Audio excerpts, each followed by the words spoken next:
I want to thank the Council for taking a little extra time to research and process these complex issues that are before us.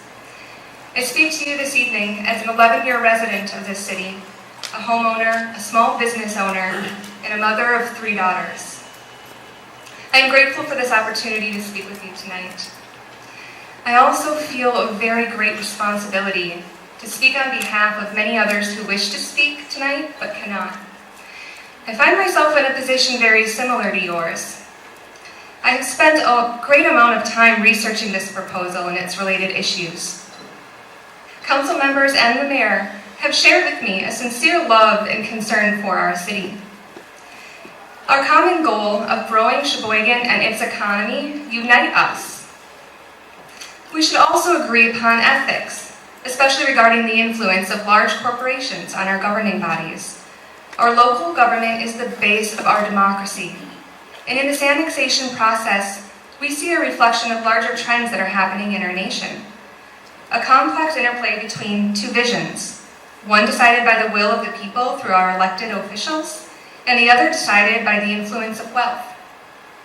Here in Sheboygan County, an individual with excessive wealth and influence has fast-tracked a process that would have been insurmountable for, say, a small business owner like myself. The Kohler Company employs 6,000 people in Sheboygan County, and he generously donates to education, health, and the arts, thus creating a great sphere of influence. In fact, 4 of our council members are employed directly or indirectly by the Kohler Company. Many Kohler employees, along with a multitude of local officials and nonprofit leaders, do not feel comfortable speaking openly about this proposal for fear of potential consequences. This is a source of ethical concern. How much influence does this company have? And how much influence should one corporation have? Many strongly disagree with aspects and ethics of this project, namely the incomplete environmental assessments and permit applications, Kohler's buying of houses and placing supportive tenants in them, the usage of a shadow company to purchase a home from an unsuspecting seller, the circumventing of local municipalities' jurisdiction over developments that impact their constituents, and the recent revision of our local state parks master plan, allowing for the destruction of our natural resources and our publicly owned state park land. All of this for a single corporation's private profit under the guise of strengthening Sheboygan's economy. Despite an outpouring of concerns from thousands of residents of the city, county, and state regarding the questionable processes, this proposal is surprisingly still on the table.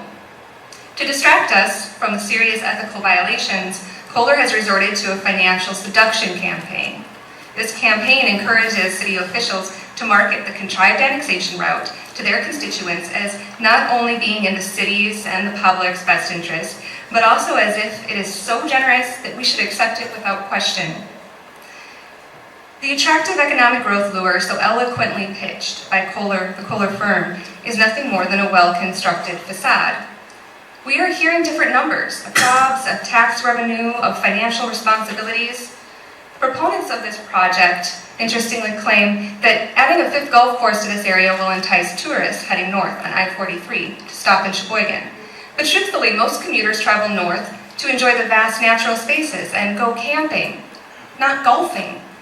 Kohler Andre State Park already attracts over 400,000 visitors every year. Are we really willing to sacrifice the known economic benefits from one of the most visited parks in our state for unknown and unsubstantiated claims? There are better, safer, more sustainable ways to strengthen and grow our city that would uphold Sheboygan's practice of ethical governing. I hope that we will work with the Kohler Company to further this tradition. To those who vote yes, I want to thank you for reminding us to be vigilant in local politics. We will stay engaged to ensure that ethics and accountability in our hometown are reflected in our local representatives. To those council members who vote no to this annexation, on behalf of the citizens of this community and all its future generations, including my daughters, I thank you. Your strong leadership for sustainable development and ethical governing principles sends a message of a Sheboygan that we can all be proud of. I hope that the council members consider all the personal contacts, emails, and phone calls that they have received as a healthy sign of a vibrant and strong local democracy. This is how our nation was designed to function. We should take pride in the fact that our residents are paying attention and they care. We are all watching to see what kind of example. Excuse me, Rose? Yes. I'm almost done. May I have permission to finish? Make it quick. Thank you. We are all watching to see what kind of example Sheboygan City government will set. Who is in power here? The people and our elected officials, or one wealthy corporation?